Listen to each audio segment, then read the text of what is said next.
नमस्कार शेतकरी मित्रांनो, दौलत सूर्यवंशी आगरी चॅनलमध्ये आपलं स्वागत आहे।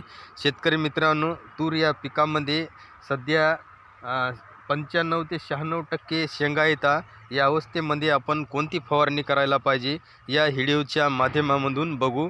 तत्पूर्वी जर माझ्या चॅनलवर नवीन असाल तर चॅनलला सबस्क्राईब, लाईक, शेअर करा, कारण माझे असे नवीन व्हिडिओ तुमच्यापर्यंत पोहोचतील। तर शेतकरी मित्रांनो, साधारणतः तुम्ही बघू शकता, हा जो तुरीचा जो प्लॉट आहे हा BDN 2013-41 अर्थात गोदावरी हे वाण आहे, हे पीक आहे।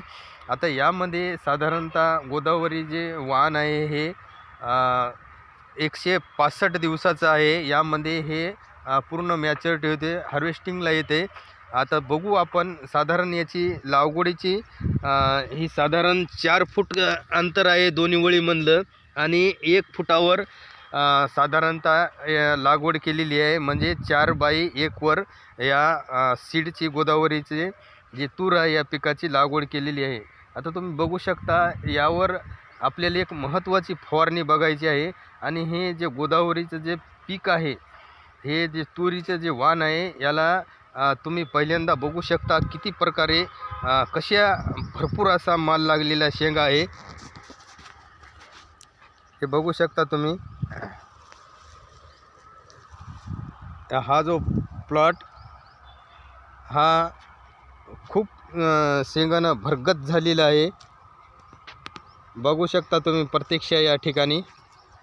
आणि अशा अवस्थेमध्ये आपल्याला याच्यावर आळी आणि किडीचा प्रादुर्भाव होऊ नये, याला ह्या जे शेंगा आहेत भरलेले ह्या डॅमेज करूनच त्यासाठी एक महत्त्वाची ही आपल्याला याच्यावर फवारणी पाहिजे। यामध्ये साधारणतः हिमामिक्टिन हे धनुका कंपनीचं 5% EC असलेले बेंजिट हे आपल्याला 15 ग्राम 15 लिटरच्या पंपसाठी घ्यायचं आहे।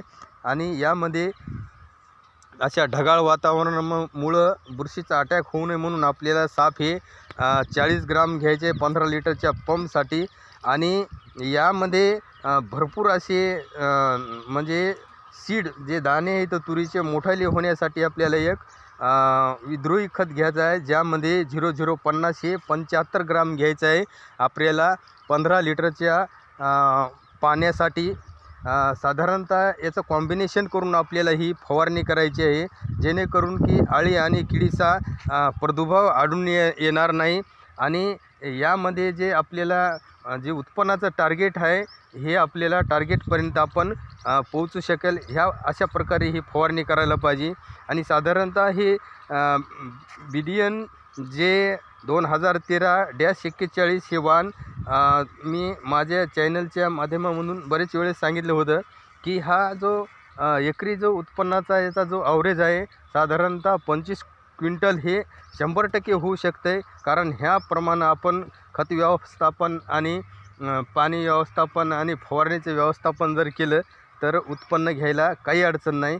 आता तुम्ही बघू शकता या ठिकाणी प्रत्यक्ष हे जे झाड आहे तर प्रत्येक झाड खाली लवंडून गेलेलं आहे, पूर्ण शेंगा झालेले आहे। ह्या शेंगा भरीव होण्यासाठी आपल्याला ही एक महत्त्वाची फवारणी आहे। शेतकरी मित्रांनो, माझा जर व्हिडिओ आवडला असेल तुम्हाला जास्तीत जास्त शेतकऱ्यापर्यंत शेअर करा।